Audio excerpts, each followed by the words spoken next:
ಜೀವ ನೀವೇನಾದ್ರೂ ಈ ವಿಷಯನ ಈಗಲೇ ಎಲ್ರಿಗೂ ಹೇಳೋದು ಬೇಡ, ಆಮೇಲೆ ಹೇಳ್ತೀವಿ ಅಂತ ನಂಬ್ಕೊಂಡಿದ್ರೆ ಅದು ವರ್ಕೌಟ್ ಆಗಲ್ಲ. ಯಾಕಕ್ಕ? ಯಾಕಂದ್ರೆ ಈ ವಿಷಯ ಎಷ್ಟು ಖುಷಿ ಕೊಡ್ತಿದೆ ಅಂತ ಅವ್ಳ ಮುಖದಲ್ಲೇ ಗೊತ್ತಾಗ್ತದೆ. ನೋಡು ಈಗಾಗ್ಲೇ ತಾಯಿ ಕಡೆ ಬಂದ್ಬಿಟ್ಟಿದೆ ಅವಳಿಗೆ. ಕರೆಕ್ಟ್ ಅಕ್ಕ. ನಾನು ಅನ್ಕೊಂಡೆ ಕಾರಲ್ಲಿ ಬರ್ಬೇಕಾದ್ರೆ ಏನೋ ಚೇಂಜಸ್ ಕಾಣಿಸ್ತಿದ್ಯಲ್ಲ ಅಂತ ಅಲ್ವಾ? ಆಕ್ಚುಲಿ ಅವಳಿಗೆ ತಾಯಿ ಕಡೆ ಬಂದಿದೆ. ಆಕ್ಚುಲಿ ನನಗೆ ಮಗು ಆಗತ್ತೆ ಅನ್ನೋ ಆಸೆನೇ ಬಿಟ್ಬಿಟ್ಟಿದೆ. ಅದಕ್ಕೆ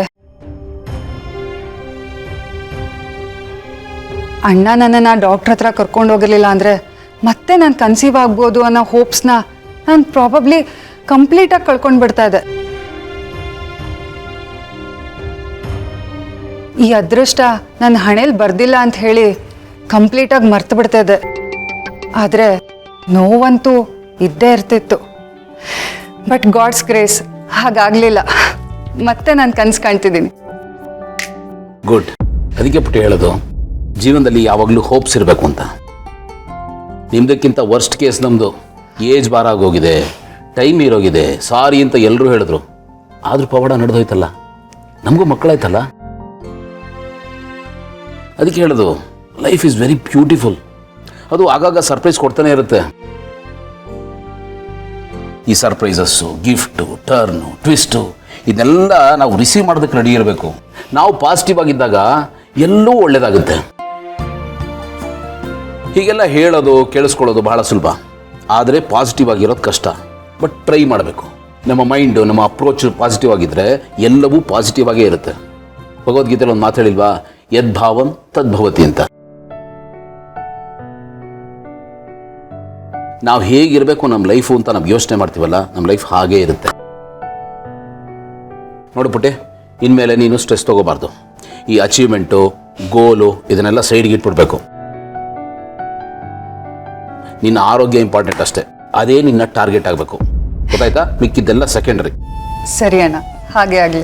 ನೋಡ್ಬಿಟ್ಟು ನೀನು ಖುಷಿಯಾಗಿದ್ದರೆ ಮಗು ಬೆಳವಣಿಗೆ ಸಮೃದ್ಧಿಯಾಗುತ್ತೆ, ಮಗು ಸದೃಢವಾಗಿರುತ್ತೆ. ಅದಕ್ಕೆ ನಾನು ಇಷ್ಟಿಷ್ಟುದ್ದ ಭಾಷಣ ಮಾಡಿದ್ದು.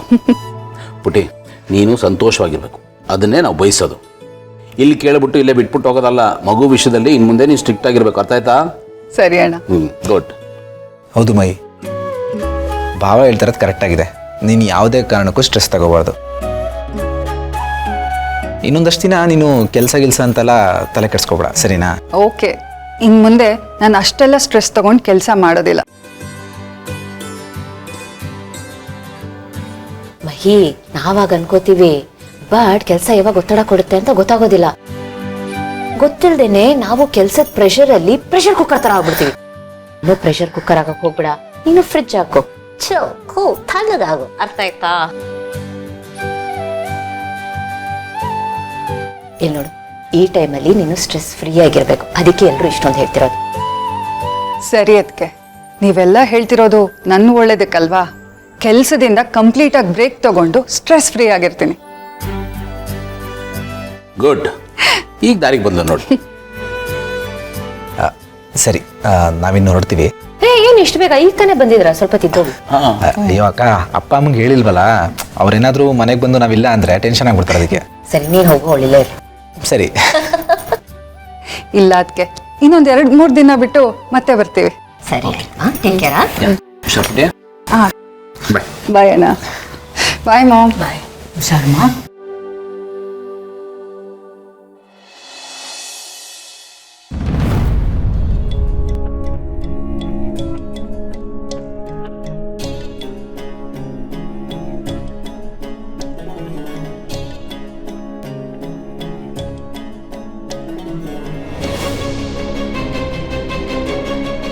ಹಸುವಿನ ರುಚಿ ಏನು ಅಂತಾನೆ ಗೊತ್ತಿರಲಿಲ್ಲ ನನಗೆ.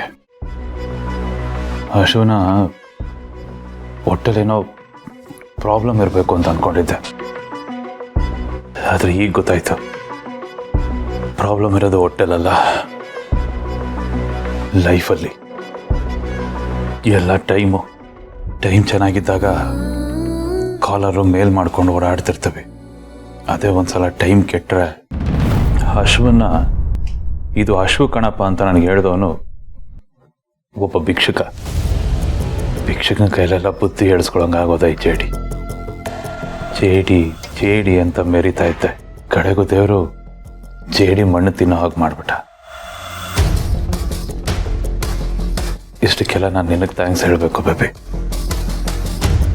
ಹಸುವಿನ ಬೆಲೆ ಏನು, ಜೀವನದ ಬೆಲೆ ಏನು ಅಂತ ನೀನು ಅರ್ಥ ಮಾಡ್ತೆ ನನಗೆ.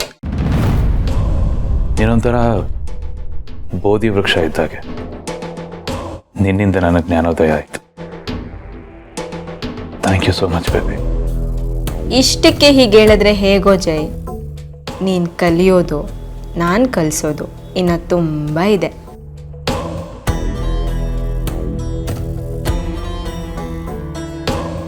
ಬೇಬಿ ಏನೋ ಮಾತಾಡ್ತಾನೆ ಅಲ್ಲ, ಏನು ಯೋಚನೆ ಮಾಡ್ತಿದ್ದೆ?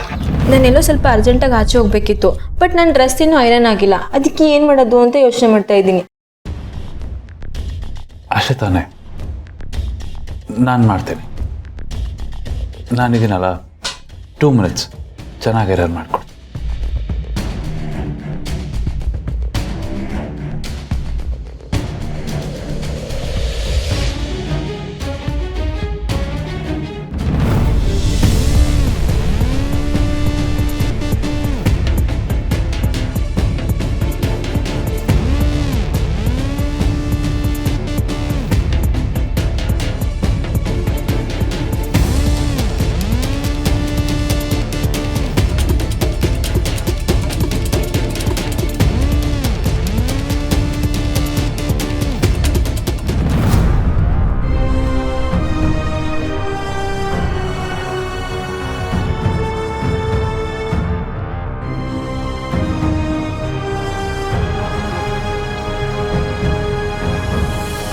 ಯಾಕೆ ಬೇಬಿ ಡಲ್ ಆಗಿದ್ಯಾ? ಈ ಡ್ರೆಸ್ಸಿಗೆ ಮ್ಯಾಚ್ ಆಗೋ ಸ್ಲಿಪ್ಪರೇ ಸಿಗ್ತಾ ಇಲ್ಲ. ಎಷ್ಟು ಹುಡುಕ್ದೆ ಗೊತ್ತಾ? ನನಗೆ ಬೇರೆ ಲೇಟ್ ಆಗ್ತಿದೆ. ಇವಾಗ ಏನು ಮಾಡೋದು ಅಂತಲೇ ಗೊತ್ತಾಗ್ತಿಲ್ಲ. ನಾನು ಹುಡ್ಕೊಂಬರ್ತೀನಿ. 2 ಮಿನಿಟ್ಸ್ ಬಂದು.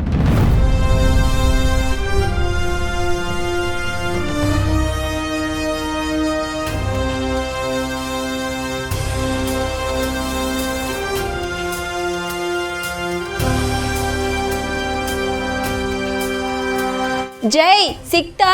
ನಂಗೆ ಲೇಟ್ ಆಗ್ತಿದೆ. ಬೇಬಿ ಬಂದೆ ಬಂದೆ.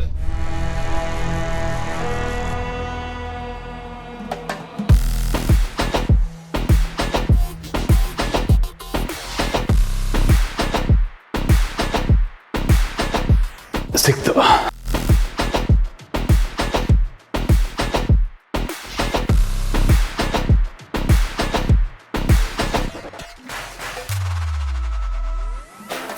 ನೋಡು ಜೈ, ನಿನಗೆ ಈ ಥರ ಕೆಲಸ ಮಾಡೋಕ್ಕೆ ಇಷ್ಟ ಇಲ್ಲ ಅಂದರೆ ನೀನು ಇವಾಗಲೂ ಹೋಗ್ಬೋದು. ಸುಮ್ಮನೆ ಹಿಂಸೆ ಪಡ್ಕೊಂಡು ಇಲ್ಲಿ ಇರೋದು ಬೇಡ.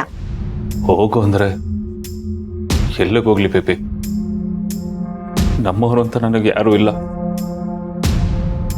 ಇರೋಳು ನೀನೊಬ್ಳು. ನೀನು ಹೋಗು ಅಂದರೆ ನನಗೋಗಕ್ಕೆಲ್ಲೂ ದಾರಿ ಇಲ್ಲ.